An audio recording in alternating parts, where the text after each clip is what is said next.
구약성경 372쪽, 373쪽, 사사기 7장 2절로 8절까지 말씀 한 절씩 교독하겠습니다. 여호와께서 기드온에게 이르시되 너를 따르는 백성이 너무 많은즉 내가 그들의 손에 미리한 사람을 넘겨주지 아니하리니 이는 이스라엘이 나를 거슬러 스스로 자랑하기를 내 손이 나를 구원하였다 할까 함이니라.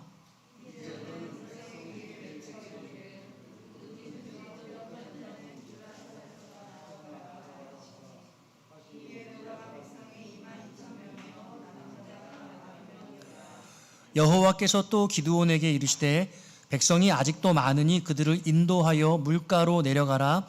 거기서 내가 너를 위하여 그들을 시험하리라. 내가 누구를 가리켜 내게 이르기를 이 사람이 너와 함께 가리라 하면 그는 너와 함께 갈 것이요 내가 누구를 가리켜 내게 이르기를 이 사람은 너와 함께 가지 말 것이니라 하면 그는 가지 말 것이니라 하신지라.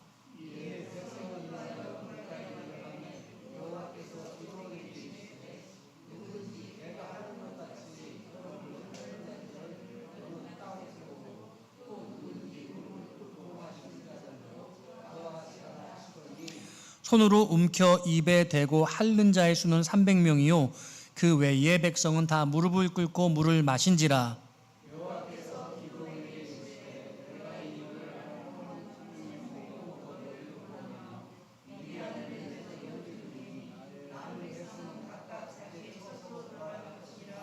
함께 읽습니다. 이에 백성이 양식과 나팔을 손에 든지라. 기드온이 이스라엘 모든 백성을 각각 그의 장막으로 돌려보내고 그 300명은 머물게 하니라. 미디안 진영은 그 아래 골짜기 가운데에 있었더라. 아멘. 할렐루야. 오늘도 주 앞에 나오신 여러분들을 축복합니다. 우리 온라인으로 예배하는 지체들에게도 하나님의 크신 은총이 함께 하시기를 축복합니다. 오늘 말씀의 제목은 하나님의 이기는 전술. 하나님의 이기는 전술입니다. 하나님이 여러분들의 인생 속에서 여러분들의 삶을 이기게 하시기를 축복합니다. 하나님이 어떻게 우리의 인생을 이기게 하시는지, 하나님이 승리의 비결을 우리가 잘 배울 필요가 있겠습니다. 하나님의 승리의 비결은 어떤 점에서는 매우 다르지만 이것들을 우리가 함께 배워나갈 때 매우 일관된 모습을 보여주십니다. 그 일관된 모습 우리가 꿰뚫어 알 수 있다고 한다면 우리의 삶 가운데 우리가 어떤 모습으로 대처해야 할지 하나님의 방법을 우리가 믿음으로 또 시전해 나갈 수 있지 않을까 생각합니다. 그런 의미로 오늘 하나님의 이기는 전술 말씀 시작합니다. 택함받은 사람은 소수입니다. 그것도 극소수입니다. 100분율로 치면 얼마나 될까 그냥 한번 상상해 봤습니다. 전 인류의 10% 정도? 어쩌면 그보다 훨씬 적을 수 있겠습니다. 인구 중에 뭐 한 22억에서 23억 정도가 기독교인이라고 하니 그 비율로 치면 상당합니다만 아주 적다고 저는 생각합니다. 1 내지 2%?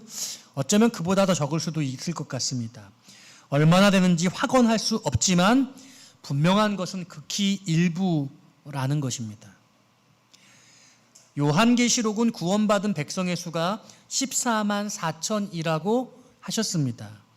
이것은 그냥 인원 숫자를 말씀하는 것이 아니라 하나님이 구원하시고자 하는 인류의 상징적 완전수이면서 동시에 그 인원이 제한적이라는 것을 알려주십니다. 타락한 도시의 상징 소돔에서는 롯의 가족만이 유일하게 구원을 받았고 예수님도 구원의 길을 많은 사람이 다니는 넓은 길이 아닌 찾기 어려운 좁은 길이라고 명확하게 예시하시기도 했습니다. 구원받은 백성의 수가 극히 일부라면 저와 여러분들은 마땅히 구원받은 자로서의 영적 소수의식을 가져야 합니다. 세상에서 메이저가 되기보다는 하나님 나라에 속한 영적 소수가 되어야 합니다.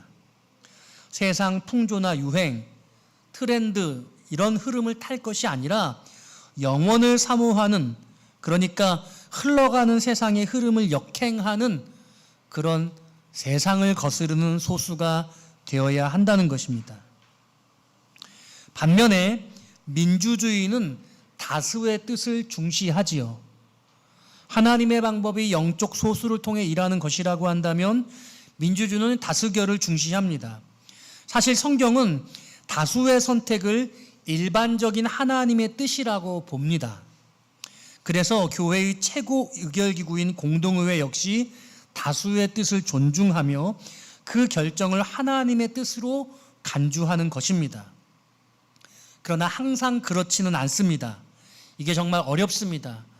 우리가 공동의회를 할 때 그 공동의회의 멤버, 구성원들을 세례 교인 이상으로 하는 것이 세상의 관점이 아니라 하나님의 성경적 기준을 가지고 그것을 바라볼 수 있는 눈을 가져야 하기 때문에 세례 교인으로 제안을 하는 것이고, 그렇다 할지라도 신앙생활하는 우리들 역시 세상 가운데 속해 있고 세상의 문화를 따르는 경향을 가지고 있기에 우리 스스로 다수의 결의를 할지라도 그것이 하나님의 뜻과 상반될 수 있다는 것입니다. 매우 어렵습니다. 요즘같이 개인주의와 이기주의가 만연한 시대에는 다수결이 오히려 하나님의 뜻과 상반되기가 쉽다는 것입니다. 오히려 다수결보다 제비 뽑기가 더 성경적입니다. 불확실성의 확실성이라고 말하면 좋을까요? 성경에 등장하는 제비는 확률 게임이 아니라 하나님의 뜻을 정해내는 특별한 방법이었습니다. 여리고의 범죄자 아간을 색출해내는데 제비가 쓰였고, 마치 관역에 명중하듯 정확하게 죄인을 향하여 제비가 뽑혀졌습니다. 수학적, 과학적 개념으로는 이해할 수 없는 방식입니다. 또 하나님의 뜻을 분간하는 우림과 둠민, 홀짝의 개념이라고 할 수 있는데요. 이것도 대표적인 성경적 개념의 제비뽑기입니다. 홀짝에 무슨 하나님의 뜻이 있느냐라고 세상 사람들은 너무 이상한 방법이라고, 그렇게 비상식적이라고 몰상식하다고 말할지 모르지만, 하나님은 그 홀짝으로, 그 우림과 둠밈으로 하나님의 뜻을 이루어 가셨던 것이죠. 상식적일 수 없습니다. 이해할 수 없는 하나님의 놀라운 비밀이 그 안에 있습니다. 구원의 문은 누구에게나 열려 있습니다. 주 예수를 믿으라. 그리하면 구원을 받으리라. 사람들은 그래서 구원이 공짜라고 생각합니다. 또 복음을 전할 땐 그렇게 전합니다. 그러나 이 진리는 맞기도 하고 틀리기도 합니다. 진리의 양면성을 이해하는 것은 매우 어렵습니다. 신앙생활을 할수록 믿음에는 희생과 헌신이 필수임을 알게 되죠.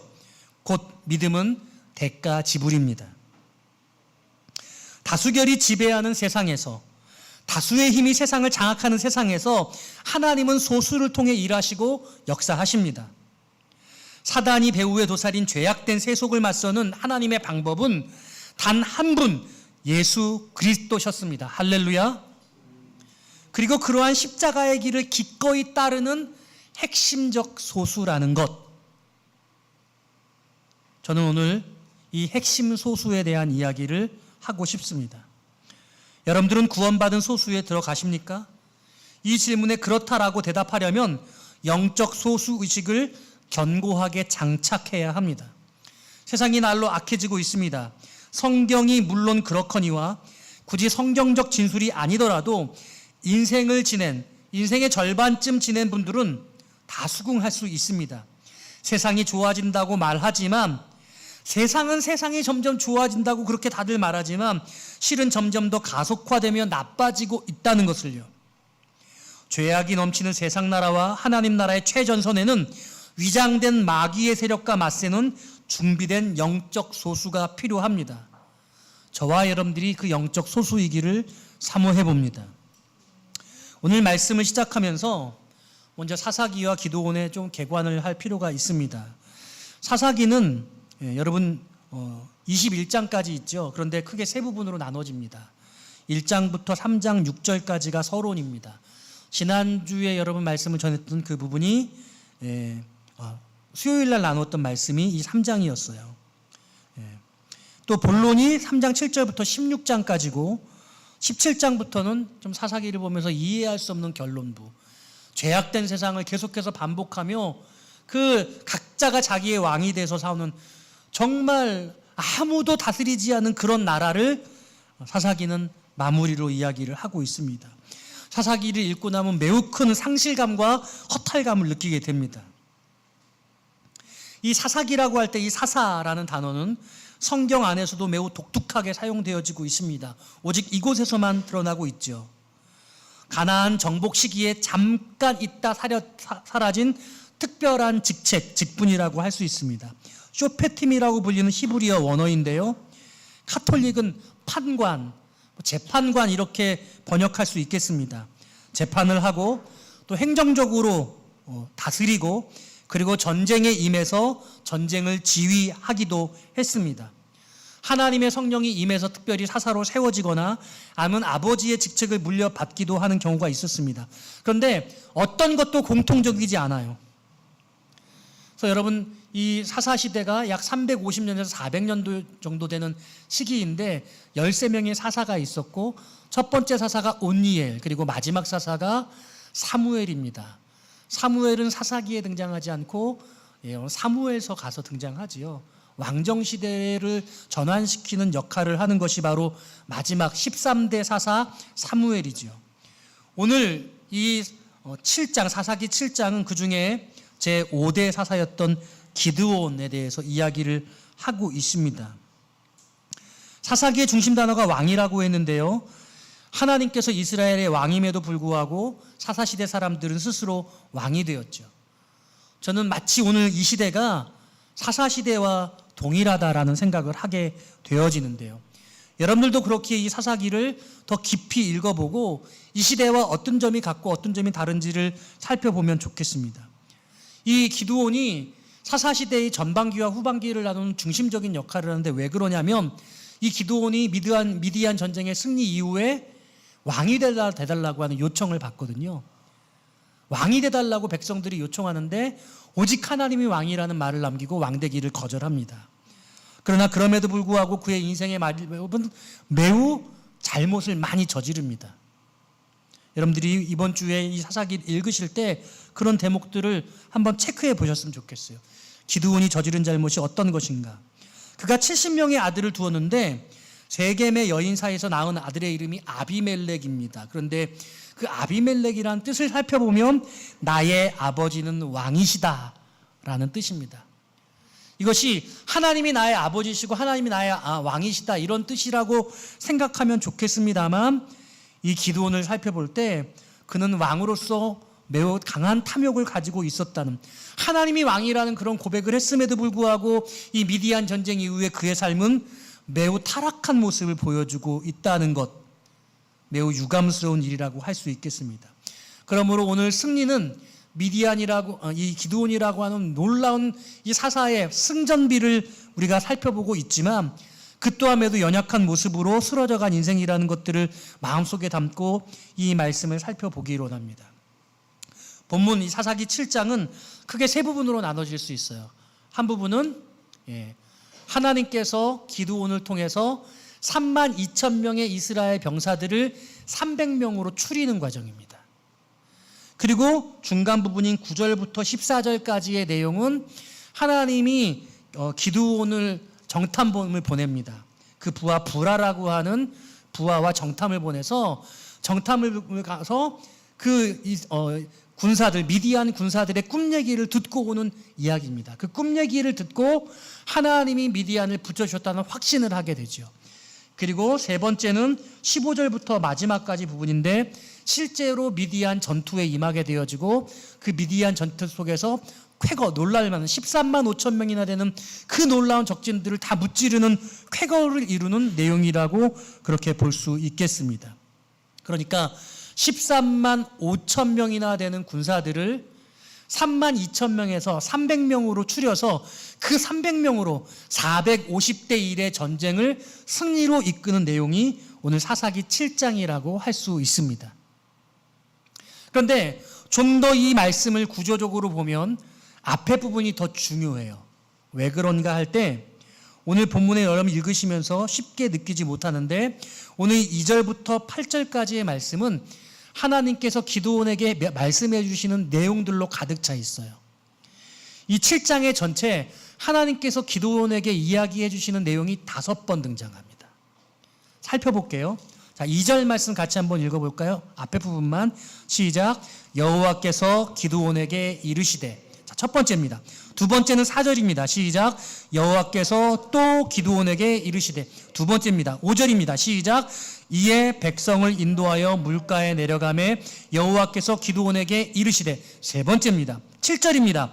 여호와께서 기드온에게 이르시되. 네 번째입니다. 그리고 마지막 5번째가 9절 말씀에 등장합니다. 9절 말씀 같이 읽어볼까요? 시작.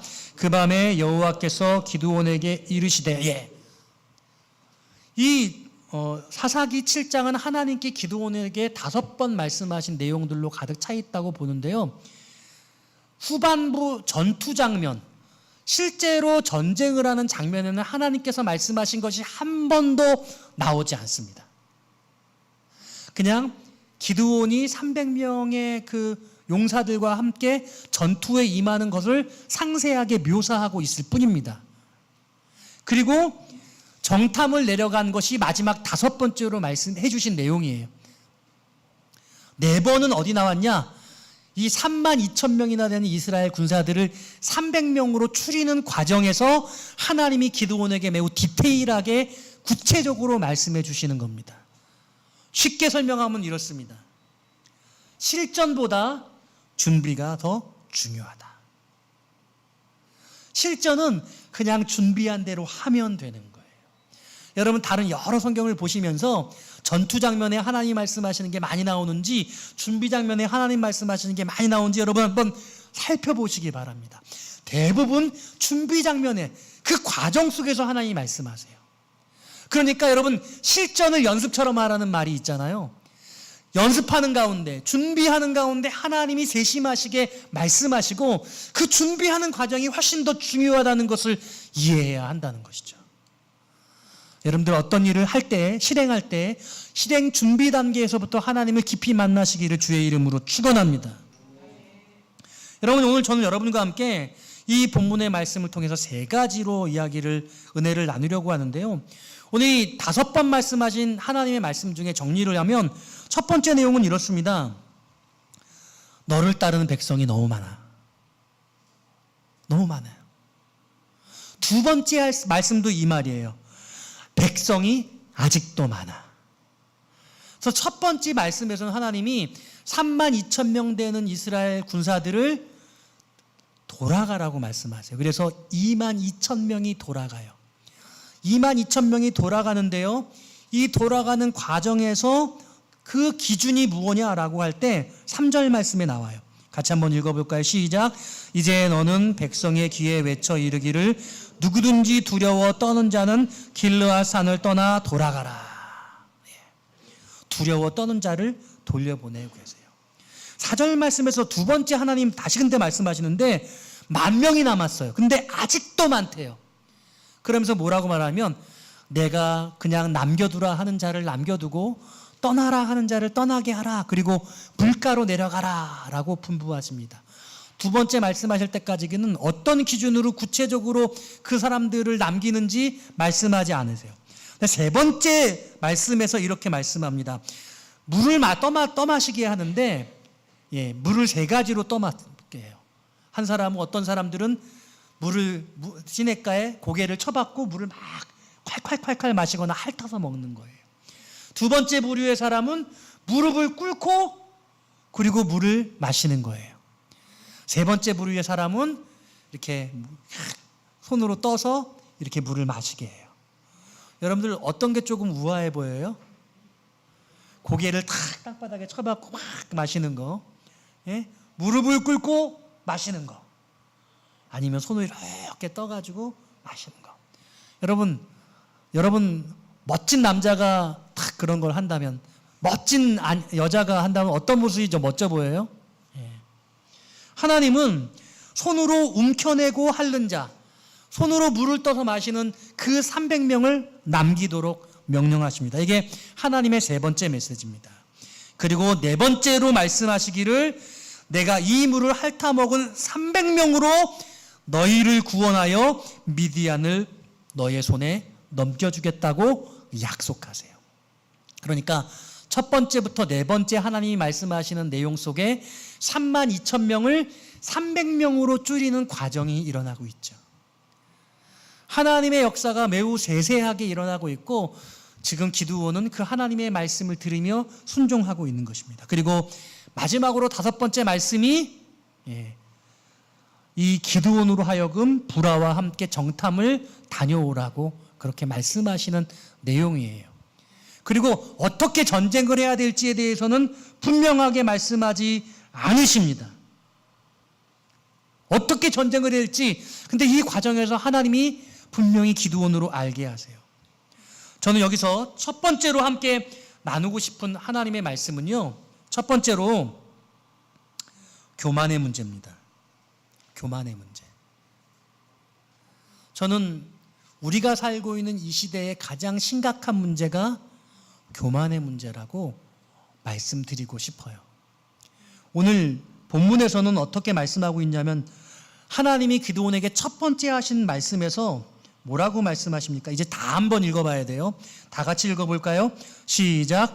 여호와께서 기드온에게 이르시되 너를 따르는 백성이 너무 많은즉 내가 그들의 손을 미디안 사람을 넘겨주지 아니하리니 이는 이스라엘이 나를 거슬러 스스로 자랑하기를 내 손이 나를 구원하였다 할까 함이니라. 내 손이 나를 구원할까? 하나님이 이 미디안과의 전쟁을 벌이는데 제일 먼저 염두하셨던 것은 무엇이냐면 이스라엘 백성들의 영적 교만이었어요. 승리하면 그 승리의 이유를 자기 자신들에게 둘 것이라고 하나님은 생각하신 거예요. 여러분들이 성경을 쭉 읽으시면서 느끼시는 게 하나님이 뭔가 걱정하시고 우려하시면서 말씀하시면 그와 같은 것은 이스라엘 백성들의 상태가 그런 상태에 놓여 있다라고 생각하시면 확실해요. 지금 이 사사시대에 이 기드온이 이 사사였던 이 상황에 이 이스라엘 백성들은 깊은 교만에 빠져 있었어요. 지금 13만 5천 명과 3만 2천 명이 전투를 벌이면 여러분 이게 엄청나게 열세인 싸움이잖아요. 이게 대등한 싸움이라고 볼 수 없어요. 이 대등한 싸움이라고 볼 수 없는데 그때 승리했을 때 내 힘으로는 이길 수 없는 싸움이야. 그렇게 생각해야 맞잖아요. 근데 하나님이 도와주셔서 이기게 하셨어. 이렇게 말해야 되는 게 상식이에요. 내가 서울대학교에 갈 실력이 안 되는데 운이 좋아서 서울대학에 합격했는데 근데 마치 자기 실력으로 합격한 것처럼 생각하는 거죠. 여러분 다르게 얘기해 볼게요. 은혜가 있는 사람들은, 겸손한 사람들은 내가 다 하고서 하나님이 했다고 말해요. 맞죠? 여러분들은 모든 것이 하나님의 은혜입니다. 이렇게 고백하실 수 있으세요? 막 내가 정말 열심히 하고 노력하고 수고했어. 내가 피땀 흘렸어. 근데 하나님이 다 하셨어. 이렇게 말하기가 쉽지 않아요. 어려운 거예요. 오늘 우리가 입술로는 그렇게 고백하기 쉬워도 내 마음의 진심으로, 전심으로 그렇게 고백하기는 어렵습니다. 근데 하물며 정당하게 내 실력으로 해서 대등한 상황에서 이겼다고 하면 사람들이 이게 뭐가 하나님이 한 거, 내가 한 거지 이렇게 생각할 수 있잖아요. 근데 지금 이스라엘 백성들은 열세인 상황이에요. 3만 2천 명이랑 13만 5천 명이 붙는데 그렇게 해서 하나님이 이기게 하셔도 하나님이 바라보기에는 지들이 이겼다고, 지들 능력으로 이겼다고 그렇게 말할 거라는 거죠. 그래서 3만 2천 명으로 안 된대요, 하나님이. 그래서 1만 명으로 줄이셨어요. 근데 1만 명으로 줄여놓고서도 그것도 아직 많대요. 1만 명 대 13만 5천 명이 싸웠어도 지들의 능력으로 한 것이라고 생각한다는 거예요. 우리가 얼마나 많은 경우에 저 사람이 부자가 된 이유, 저 사람이 성공한 이유를 막 따져가면서 그 사람의 성공담으로 그 사람을 위인으로 만듭니까? 그 사람을 영웅시하잖아요. 그 사람의 그 방법들을 다 배우고 따르려고 하는 거죠. 그러니까 이 시대는요, 사람들의 성공담, 사람들의 위인기, 그것들을 바라보면서 그것을 다 추앙하고 그것을 따라요. 그렇게 하면 나도 성공할 수 있고, 그렇게 하면 나도 누릴 수 있을 것이라고 생각하는 거죠. 이게 바로 교만의 시대예요. 성공주의가 판치는 시대라는 거예요. 하나님은 이것으로도 안 된다는 거예요. 13만 5천 명대 10,000명의 싸움에서 이겨도 이스라엘 백성들은 지들이 한 것이라고 생각할 거라는 거예요.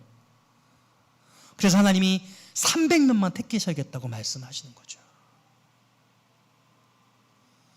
하나님의 전쟁은, 하나님의 역사는 수에 많고 적음에 있지 않습니다. 하나님이 이기기로 계획하셨으면, 하나님이 어떻게 이기시기로 하실지를 계획하셨으면 단 한 사람을 통해, 예수 그리스도를 통해 온 인류의 죄의 문제를 해결하신 것처럼 우리가 미력하고 아무 능력이 없을지라도 저와 여러분들을 통해서 하나님이 승리케 하실 수 있음을 믿으시기를 바랍니다. 이게 진정한 믿음이에요. 이게 영적 소수가 되는 그 은혜를 알고 있는 자의 모습인 것이죠. 잠언 3장 6절은 너는 범사의 그를 인정하라. 그리하면 내 길을 지도하시리라. 이렇게 말씀하시고 계세요. 범사의 하나님을 인정하래요. 다른 말로 하면 범사의 하나님을 인정하지 않는 것은 교만이라는 뜻입니다. 마귀가 어떻게 마귀가 됐습니까? 사단이 왜 사단이에요? 교만해서 마귀가 된 거예요. 하나님이 제일 싫어하시는 게 두 가지입니다. 하나는 우상숭배, 영적 간음. 하나는 교만해지는 것. 왜냐하면 마귀가 교만해서 하나님과 같이 되고 싶어서 마귀가 되었기 때문에. 여러분들의 배우자가 간음을 하고 바람을 피면 용서할 수 없지 않습니까? 하나님이 그것을 가장 싫어하시는 겁니다. 그리고 하나님을 배반한 그 저 마귀를 생각하면서 하나님께서 택하시고 구원하신 그 하나님의 백성들이 교만한 것을 하나님은 견딜 수 없어 하시는 것입니다. 그러므로 요즘의 사람들, 현대의 사람들은 매사에 자기 자신을 인정하잖아요. 취향 존중 시대, 취향 저격 시대, 자기의 취향대로 살려고 하고 자기의 인성과 자기의 마음의 행복을 누리면서 자기가 원하는 것도 이루면서 살고자 하는 게 오늘의 삶의 모습이잖아요. 저는 이 시대가 사사시대와 그렇게 다르지 않다라고 생각하는 것이죠. 오늘 우리 안에 있는 이 교만을 떨쳐버릴 수 있기를 소원합니다. 오늘 본문을 통해서 묵상할 수 있는 두 번째 문제는 두려움의 문제입니다. 두려움의 문제.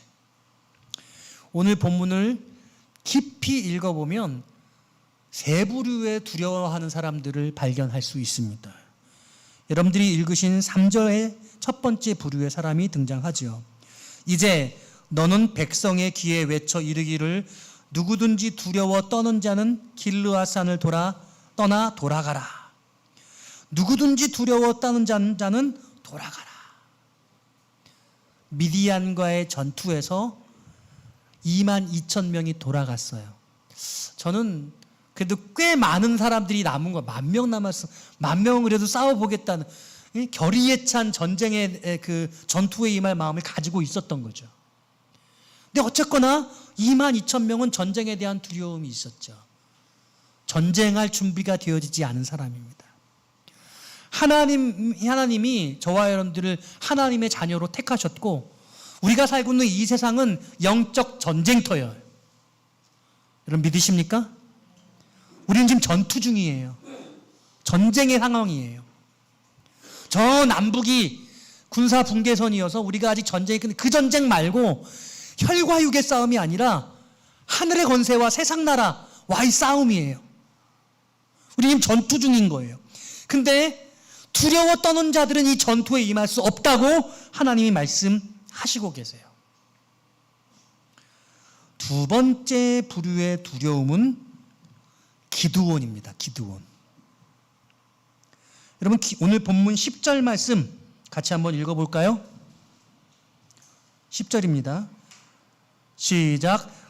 만일 내가 내려가기를 두려워하거든 내 부하 부라와 함께 그 진영으로 내려가서. 자, 지금 하나님께서 다섯 번째 마지막으로 말씀하신 이 다섯 번째 말씀은 뭐냐면 기드온이 가지고 있는 두려움의 문제를 해결해 주시려는 하나님의 섬세한 배려입니다. 그래서 뭐라고 말하냐면 부하 부라와 함께 미디안 진영으로 내려갔다 오라는 거예요. 정탐을 보냈습니다. 정탐을 가봤더니 두 병사가 꿈자리 얘기를 하는 거예요. 간밤에 꿈을 꿨는데 그 꿈이 참 이상해. 커다란 보리떡이 굴러와가지고서 미디안 진영을 덮치는 거였어. 뭐라고 이야기를 합니까? 13절에 이렇게 말해요. 14절에 이렇게 말해요. 같이 읽어볼까요? 시작. 그의 친구가 대답하여 이르되 이는 다른 것이 아니라 이스라엘 사람 요아스의 아들 기드온의 칼이라. 하나님이 미디안과 그 모든 진영을 그의 손에 넘겨주셨느니라. 아멘. 기드온과 부라가 정탐을 가서 그 꿈자리 얘기를 듣는데 두 사람이, 한 사람은 꿈 얘기를 하고 그 꿈 얘기를 들은 사람이 그 꿈 얘기를 해석하는데 기드온의 칼이래요.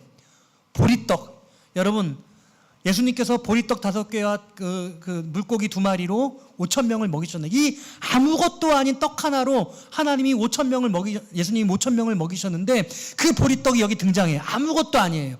근데 아무것도 아닌 게 미디안 진영. 이게 미디안 진영 13만 5천 명을 쓸어버릴 정도로 이 보리떡이 도대체 얼마나 큰 거야. 꿈속에는 그렇다는 거예요. 그렇게 해석을 하면서 그들이 대화하는 걸 기드온이 듣자 하나님의 미디안을 내 손에 붙여주셨구나 확신하게 돼요. 두려움에 차있던 기드온이 확신하고 전쟁에 임할 수 있었어요. 정리해보면요, 하나님께서 기드온의 두려움을 아셨어요.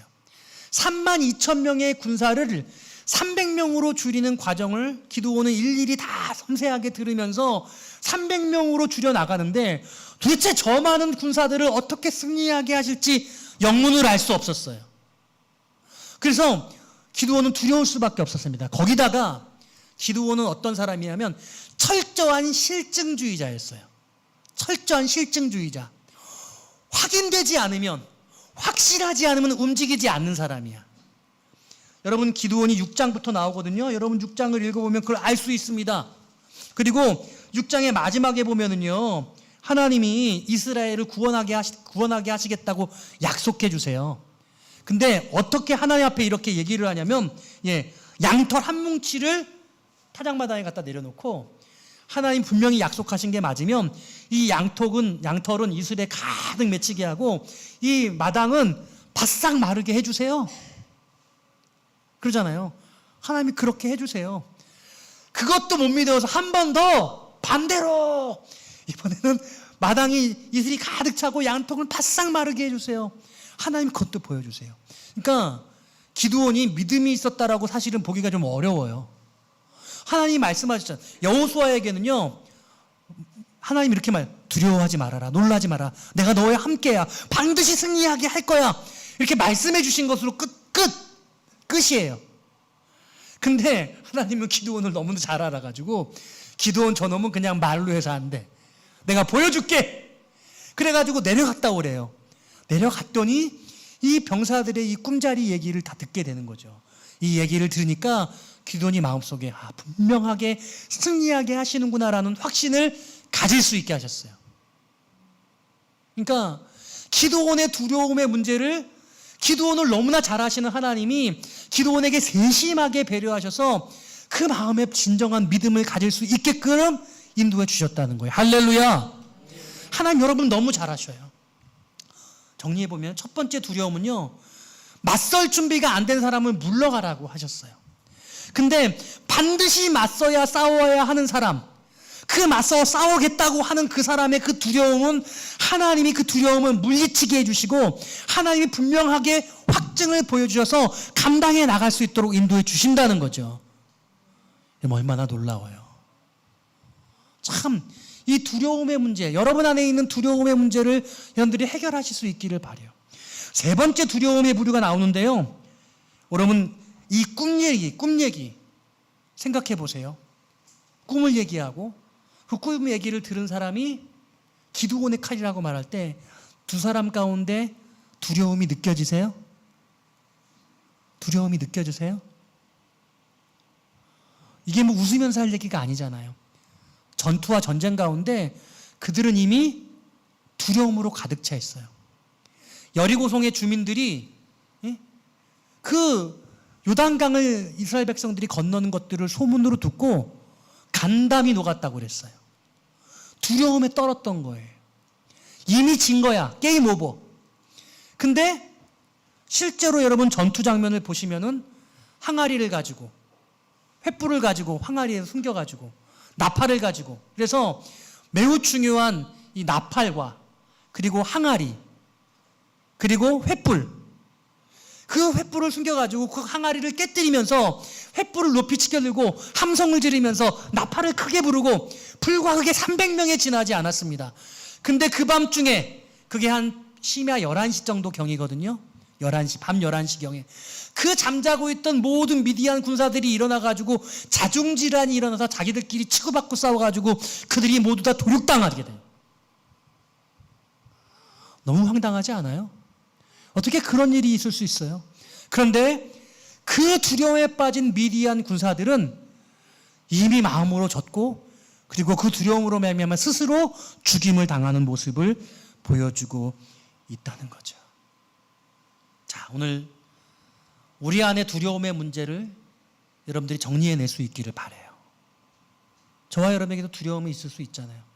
진학에 대한 두려움, 결혼에 대한 두려움, 자녀를 이끌어 양육해내야 되는 그런 가장으로서의 두려움.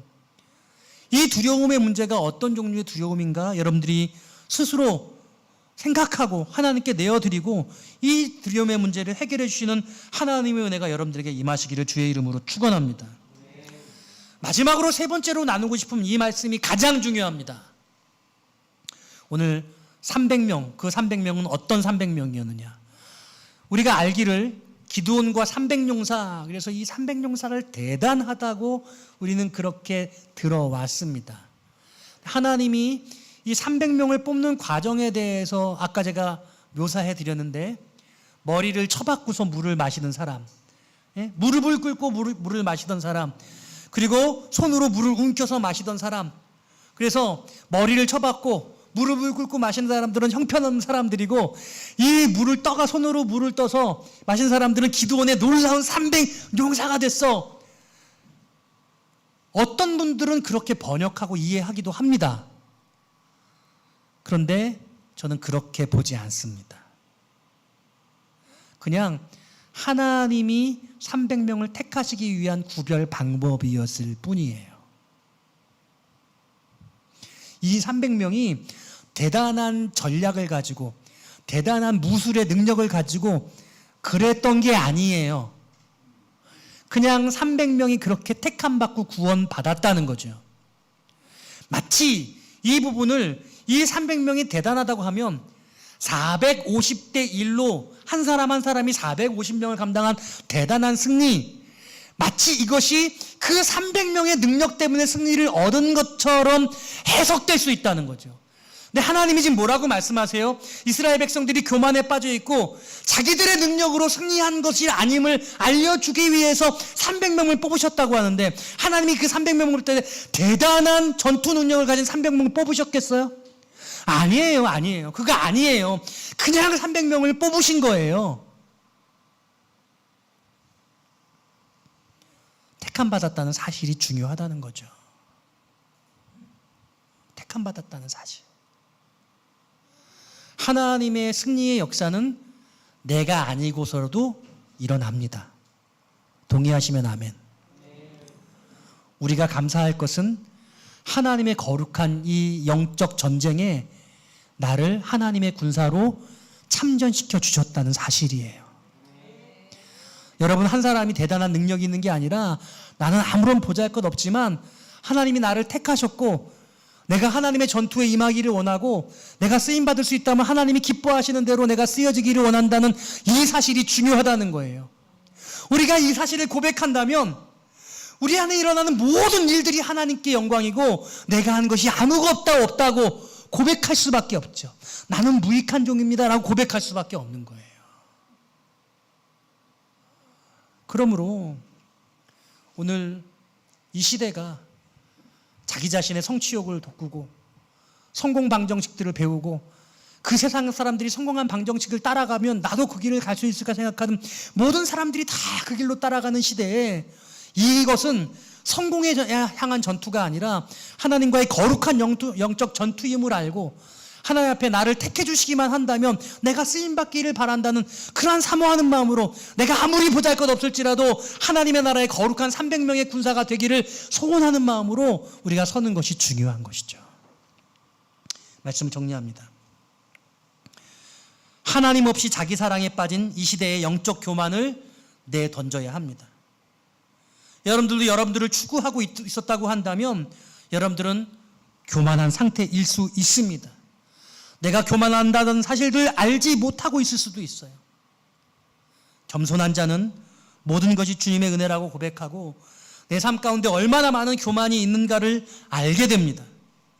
그 교만을 발견해내는 것이 겸손을 추구하는 삶의 모습이어야 하는 것입니다. 세상을 사랑하고 대적할 힘이 없는 두려움, 이것을 하나님과 함께 하나님이 함께 하심으로 또한 극복해낼 수 있어야 됩니다. 바로 이것이 영적 소수의식입니다. 내가 대단한 능력이 있어서 소수가 되는 것이 아니라 나 같은 자도 불러주시기만 한다면 주님 앞에 어떤 모습이라도 쓰임받고 싶다고 하는 그 마음이 영적 소수의식이라는 겁니다. 아브라함은 소돔성의 10명의 의인을 위해서 기도했죠. 예수님은 하나님과 자신과 제자들이 하나가 되게 해달라고 기도했습니다. 사도 바울은 달려갈 길을 마치고 믿음을 지켰다고 고백했습니다. 오늘 우리는 이 어려운 세상 가운데서 자기를 추구하고 영적 교만에 빠진 이 상황 가운데서 그 교만을 따르는 모습이 아니라 오직 하나님 앞에 이 영적 전쟁에 참여하기를 사모하는 작은 300명 중에 한 명이 되기를 사모하는 여러분들이 되었으면 좋겠습니다. 하나님이 그렇게 미천한 저와 여러분들을 통해 이 시대에 놀라운 하나님의 거룩한 역사, 미디안의 전투를 승리케 하신 하나님의 역사, 아무것도 아닌 300명을 통해 13만 5천 명을 물리치게 하신 역사, 그 역사를 저와 여러분들의 삶 가운데 펼치시기를 주님